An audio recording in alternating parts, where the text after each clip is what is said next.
The truth finally leaked, and while all eyes are on Austin Matthews heading into next season, and specifically regarding his injury, we have had a surprising name come out and reveal some wild comments surrounding Austin Matthews that you're going to want to stay tuned for. But not only that, Kyle Dubis, yes, the former GM of the Leafs, has made some interesting remarks and revealed some wild truths that have impacts and still have implications right now surrounding this current Maple Leafs team. You're going to want to stay tuned for that. There is a ton to go over today, and some wild truths have been leaked. Stay tuned for all that in this episode. But before we get into it all, if you're a part of the 70% who aren't subscribed to the channel, this is the place to be for daily Leafs content. Your guys' support has been truly unbelievable. The season is inching closer and closer, so make sure to hit that subscribe button. About 70% of you, again, who are watching aren't subscribed. There's a lot to go over today, and this one is going to be an interesting one. I mean, we're talking about Brady Tkachuk, Kyle Dubas, some wild names here, and it is all very relevant, even like about this offseason right now. And I want to start with some comments that have emerged from Brady Tkachuk. Now, if you're unfamiliar, Brady Tkachuk on Austin Matthews, they obviously play together.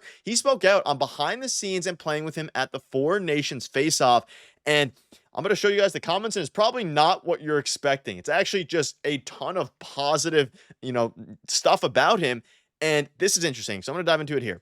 He's been so good. He's funny and such a great guy to be around. It was pretty awesome for me to be able to learn from him as a captain, and what makes him one of the best players in the league. I was super impressed at how dialed in he was. It almost felt like nothing bothers him. He goes out there and leads by example. Basically, the entire time he was getting, really pumped up by Brady Tkachuk. And the reason that this is important is there were a lot of questions about Austin Matthews. How his captaincy, is going to go. Is he a good leader? Is he a vocal leader? And we'll dive into some injury stuff later.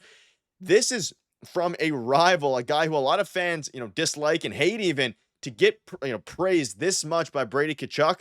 I am fully all in on Austin Matthews having not a breakout year, but a huge year next year. And it's also regarding his captaincy. For anyone who's worried out there, I think a lot of people aren't, but for those who are, because we've seen it in the comment section in general, you have nothing to worry about. He's a fantastic leader.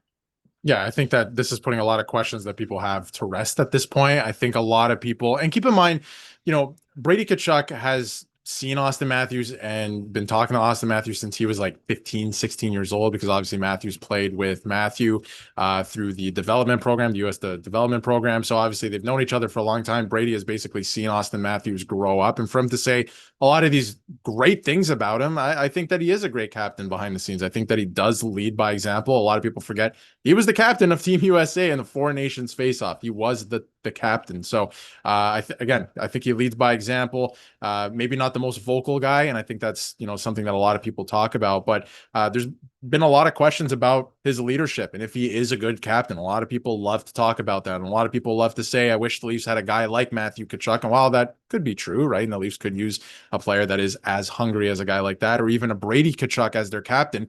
Look what the captain of the Ottawa Senators is saying about the captain of the Toronto Maple Leafs right here, right? This is great stuff. So love that. Love whenever an opponent has great things to say about the Toronto Maple Leafs, or not just an opponent, but a rival has good things to say about the Toronto Maple Leafs. And, from everything I've heard too, just Austin Matthews' work ethic is on a different level. Like, this guy wants it so bad. So really excited to see what he does heading into next year. Obviously, he said he doesn't need surgery. It's something that, was flaring up at times. You could tell throughout the season last year, especially if you go back and watch highlights, when he was feeling good, because he was, looking like his normal self and scoring goals. So I'm excited to see what he can do in his first full season, healthy, hopefully, as captain, because I think that's going to be really exciting to watch. And without Mitch Marner, that's obviously going to be a huge differentiator. And we think back to when they lost there. I think everybody's got to look in the mirror, myself included. And this feels like ages ago when they lost to the Panthers in Game 7, but it ultimately happened. This is going to be, again, the more we talk about it, I had a video a few days ago actually on the Austin Matthews situation. He's so crucial to this team, and that injury is going to be very important to manage. Now, again, he didn't reveal what the injury was. He doesn't need surgery. I think he's going to be fully ready for camp. But we saw last year what happens when any player, we even think back to the year before last year, all the injuries that happened during the playoffs for the Maple Leafs. Think about Bobby McMahon, the migraines from William Nylander. Injuries are obviously huge. And the Leafs for next year, if Austin Matthews is fully healthy, they're going to need him to be ultimately, because they lost 100 points in Mitch Marner no matter what way you cut it. They replaced it with Michelli, Nicholas Waugh, Dakota Joshua, all these guys. You aren't going to be able to replace what Mitch Marner brings, at least in the regular season. So Austin Matthews is going to have to step up, and to hear these type of comments kind of just reinforces the fact that he is going to be hungry next year. You think about, it was the most brutal loss in the at least from a PR perspective in the core four era, the retired core four era with the boos. I mean, Mitch Marner getting booed, all these different things.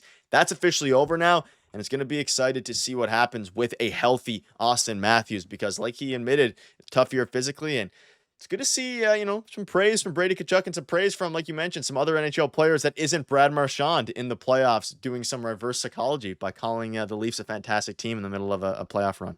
Yeah, absolutely. That was something funny to watch in the moment. But I think with Austin Matthews, and you bring up a couple of good points there, that I feel like he is keeping it real a little bit with some of the fan base. If you remember back 10 years ago, most Leaf fans salute gate, where the team didn't salute the fans, and Phil Kessel, Dion Phaneuf, all these guys were kind of mad at the fan base for booing at them and stuff like that. I feel like Matthews doesn't really do that. He comes out and isn't tone deaf either. He's like, hey, listen, like, we didn't give the fan base anything to cheer about. That's why they were quiet tonight. Like, we sucked. And then he came out and said that I have to look in the mirror as well. We had a lot of passengers, right? And I do appreciate that comment. You have to say things like that as a captain. Can't just brush it under the rug and pretend like it's not happening. So came out and said, I have to look in the mirror. We had too many passengers. Like, we got to get going here. And we didn't give anyone anything to cheer about. That's why the building was quiet. And that's why everyone talks about how quiet the building is, right? So I do appreciate those things, because he can come out, and there's been other players in the past that played for the Toronto Maple Leafs that come out and say, I thought we played great.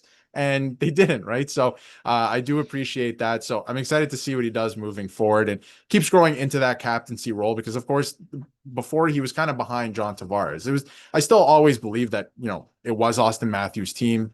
He was drafted by the Toronto Maple Leafs, right? At some point, he was going to take the reins, but now he, really has that opportunity heading into next year. What type of a captain is he? How is he going to grow into that role even more? And he's going to do it while being, I hope, again, healthy, and continues to be healthy. So that's going to be exciting. But I always thought, he's always kept it real, I guess, with the media to a degree, where he shut down things when necessary. And he's also said things like that where he's not being tone deaf, right? Like, would you rather him come out and say, oh, I thought we played well, and unfortunately we just lost, like that? No, that's not reading the situation accurately, right? So he came out and kind of said what the fan base was feeling. So I feel like mostly fans can kind of, connect with that in a way. Yeah. And speaking of, let's have more thoughts on that. Speaking of connecting with somebody, let's talk about someone who didn't connect well with Leafs fans, and that was Kyle Dubis. And he recently came in the Cam and Strick podcast and went over a lot of stuff, and I want to dive into it. Is it super relevant to the Leafs now? Some of it actually is, and the kind of change of, if anything, the change in philosophy from what Kyle Dubas is even like to this day with the Penguins to now Brad Treliving is interesting. And feel free to pause and read the whole thing. But there was a lot. I'm curious what you think about this, Darius. There was a lot of questions asked about him. His biggest mistake as a Leaf, all these different things.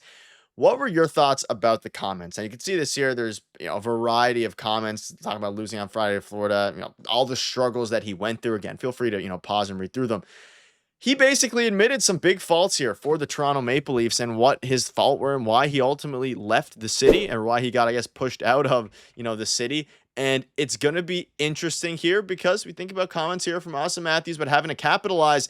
They didn't capitalize under Kyle Dubas, and it's interesting to see kind of some of the comments that came out from Kyle Dubas himself, and the change of philosophy that makes me feel more grateful to have Brad Treliving over here as on our side. Definitely. I think at the time, of course, he's the Toronto Maple Leafs general manager. Kyle Dubas, this is. So you want him to succeed. You want the team to do well. But I think that he was kind of learning on the fly. Some of the teams that he put together were never going to be able to win a championship. And I think, again, that he was, adding different elements to his style as a general manager. And he was starting to add players to the roster that could get you over the hump, but there was just something in the water there. I never really agreed, and he got into, his biggest mistakes as Leaf GM, including Mason Marchment, trading him away. That was his biggest. That was his biggest regret, he said. I totally agree with that. But he also went on to say about how he ended up getting fired or let go in that whole situation that came about. And I feel like, they told him that he didn't have to do media that day. It was a long day. He was tired. He decided to do it anyway. He said something that kind of threw Brendan Shanahan off.